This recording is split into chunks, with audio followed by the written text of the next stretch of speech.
What's up, fellow citizens of the world? Jordan Patrick here and welcome to my channel. So I've been receiving a lot of questions on my Instagram in the DMs, and a lot of people have been asking me how and why I moved to France. So in today's video, I thought I would go back in time and tell you guys what led me to France and how I moved there. So on y va, c'est parti!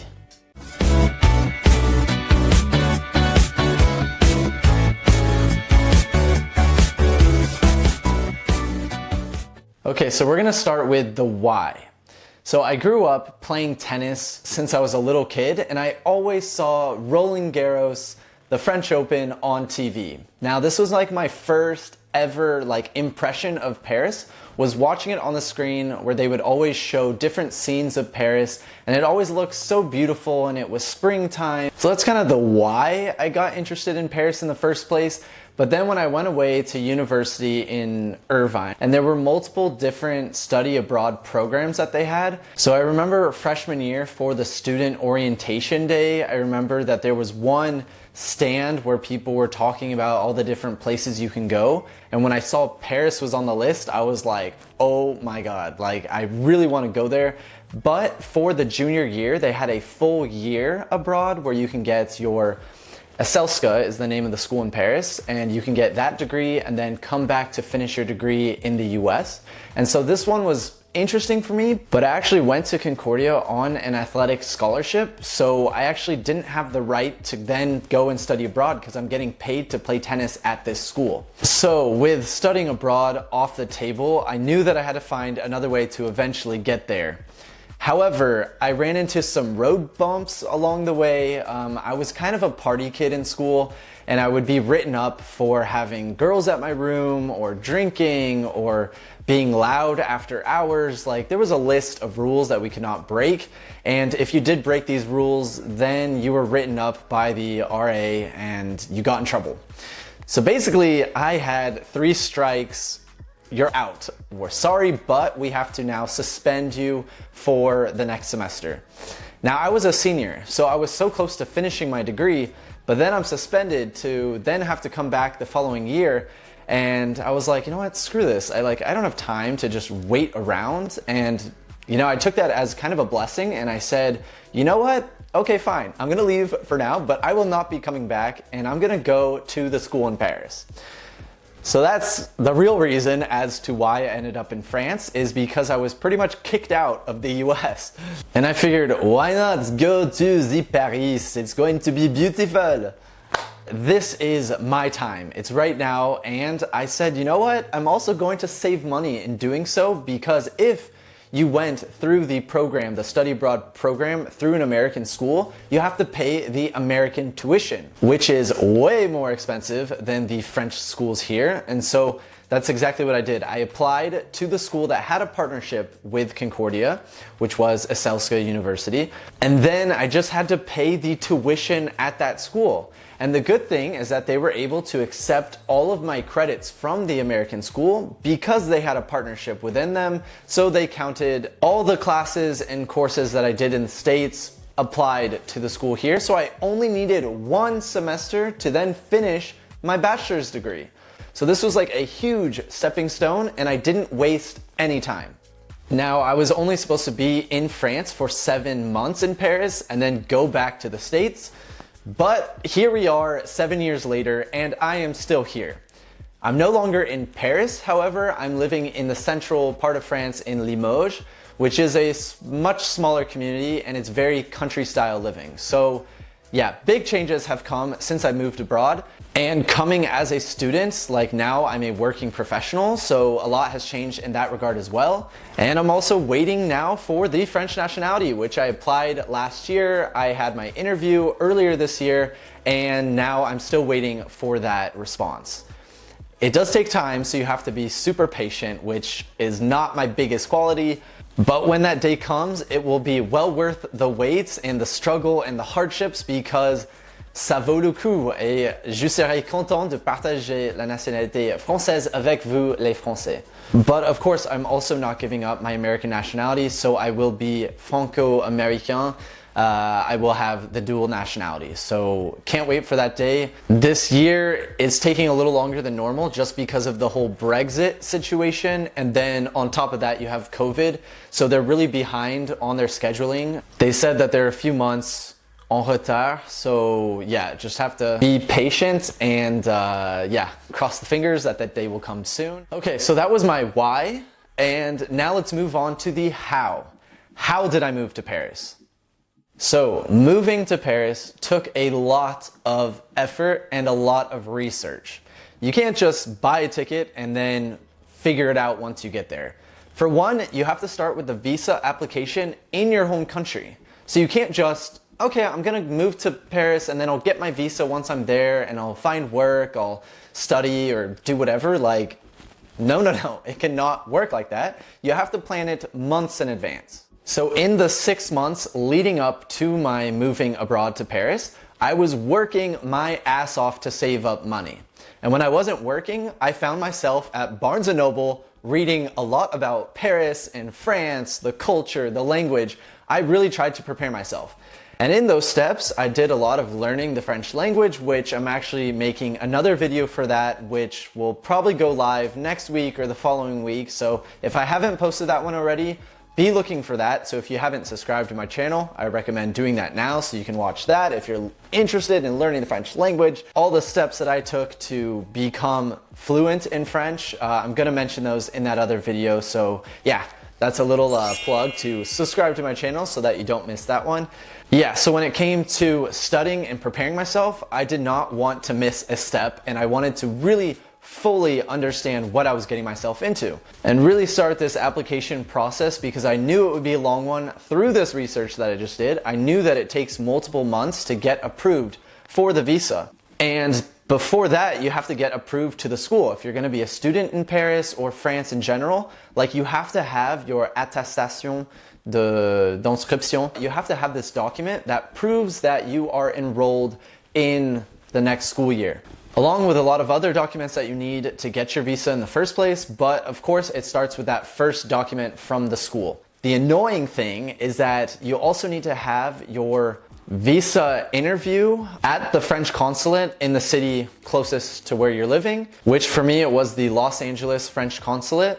And they said that you cannot schedule your interview until you have your visa approved. Now, I was planning on moving and starting the school year in January to start that second semester. And so I needed to have this finalized in December before I was going, but I never got their confirmation. So I kind of cheated the system a little bit. I scheduled the interview before everything was confirmed. And then the interview date was coming up and I still didn't have my receipt that everything was good. So I found online like the number to call them, which they don't have it on their website. So you really have to do some digging, more research, because it's all about the research.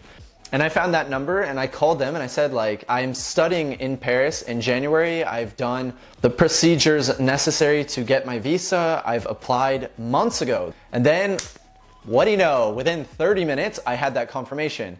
So there you go. Like, if you don't press them sometimes, if you realize like that, okay, your time, you need to be quicker, you can put some pressure on them and then they're gonna get you what you need.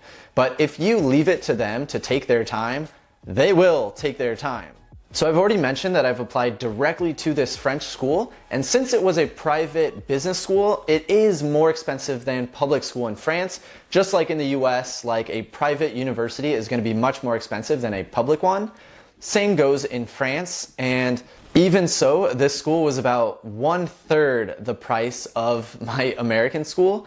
And I was able to take more classes at a single time, which means that I was able to finish it so much faster than I could have had I stayed at the American school. And then a little positive thing is that when I went on to do my master's, since it was at the same school and I had good grades, they were able to offer me a scholarship to stay at that school. In the States, it normally will take about 2 years to finish your master's because they're normally going to be night classes, and if you're working at the same time, it just takes a lot longer. And in Paris at this school, I was able to complete a full 2 years worth of master's courses all in 1 year. 2 semesters. Like, that is insane, and I'm super happy and proud of that time. But let's move on to the next how I moved to France. So it all starts with a place to stay, right? Because you can't just arrive in Paris and be homeless. I mean, that would be a really expensive way to stay in Airbnbs. Like, no. You can do it so much cheaper by using these 2 different websites for finding apartments.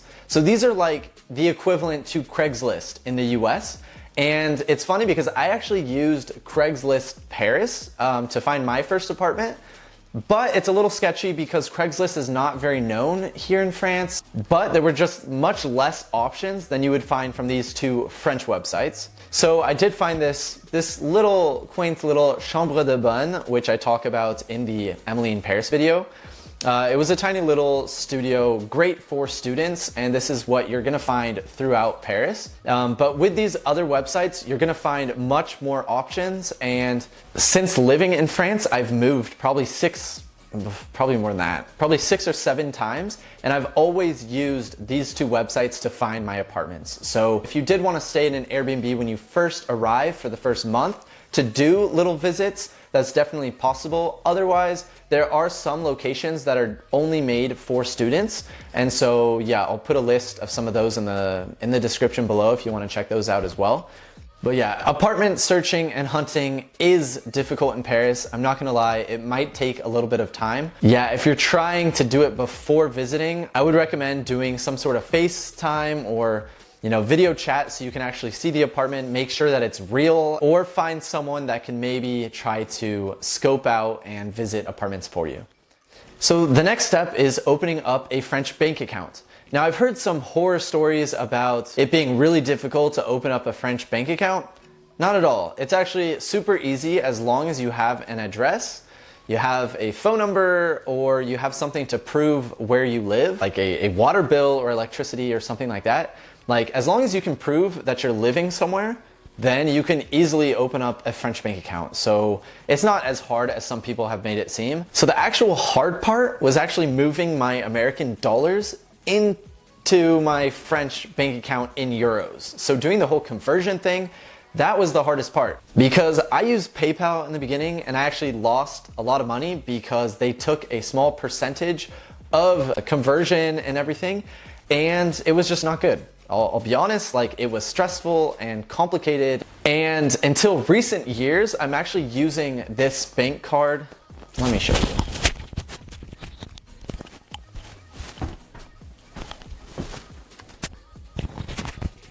Oh, I have to hide my number. So this here is the debit card that I use for all of my travels, and here in France and in the States as well. Like, this is what I use to transfer my money into different currencies. Now, it's really too bad that this online bank didn't exist when I first moved to France, but now it does, so you're in luck. This is the best way I find to transfer money into different currencies, and I can transfer money easily between my American bank and my French bank. I can do the transfer, like the conversion, beforehand, so I know what the exchange rate is in advance, and they don't take commission from that unless you're sending more than, I think it's 5,000 a month. If you send anything more than that, then they will charge you something for that.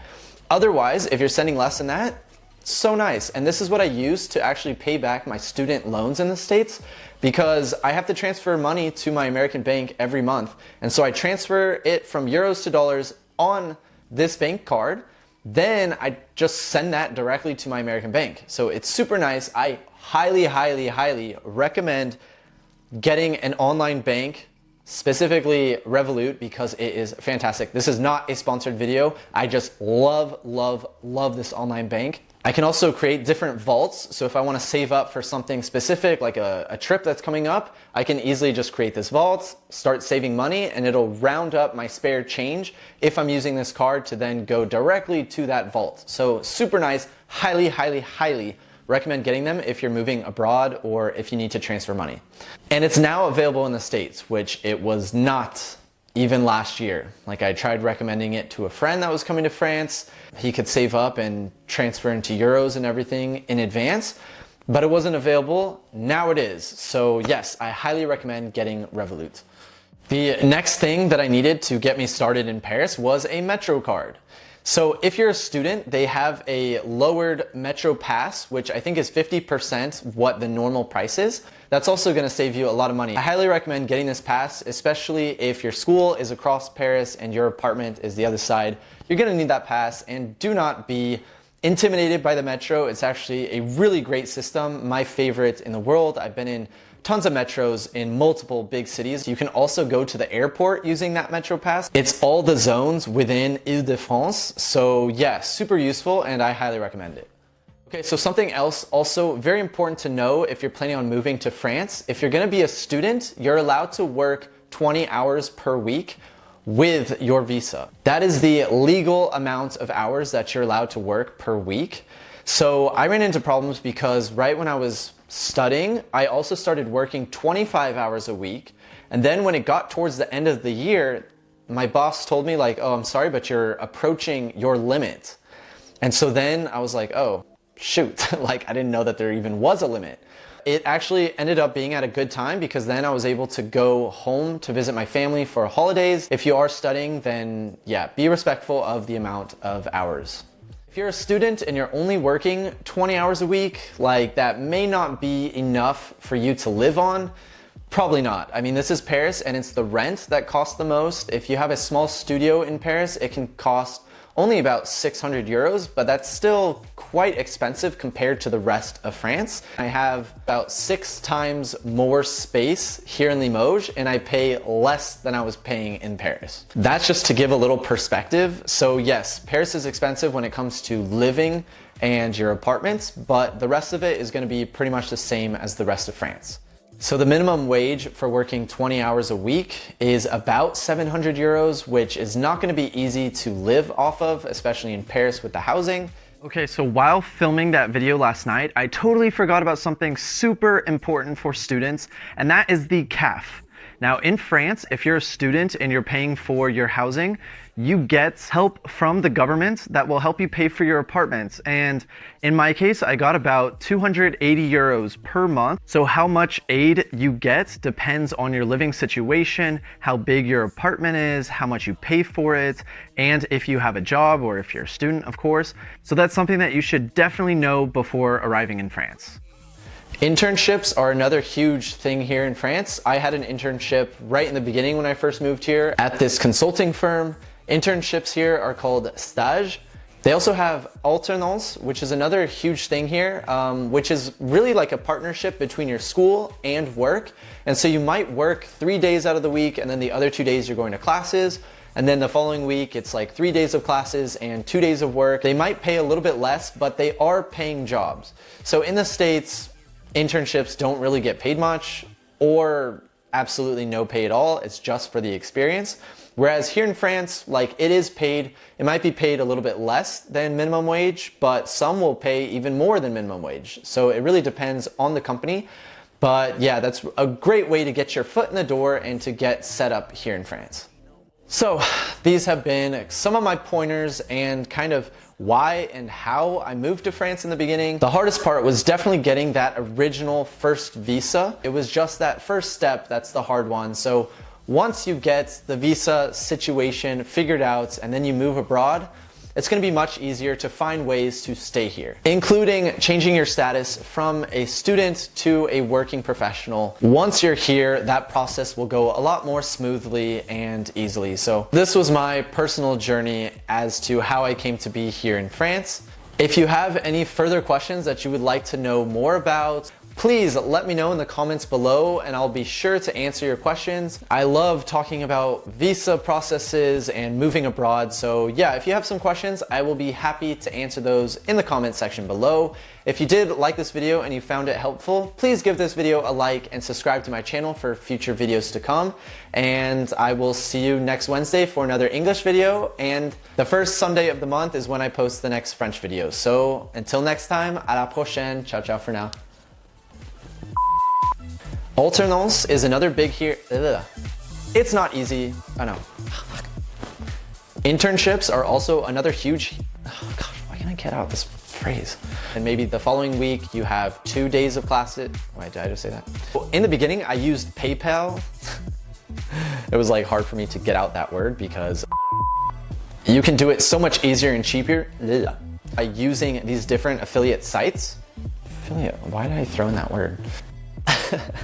Oh my God.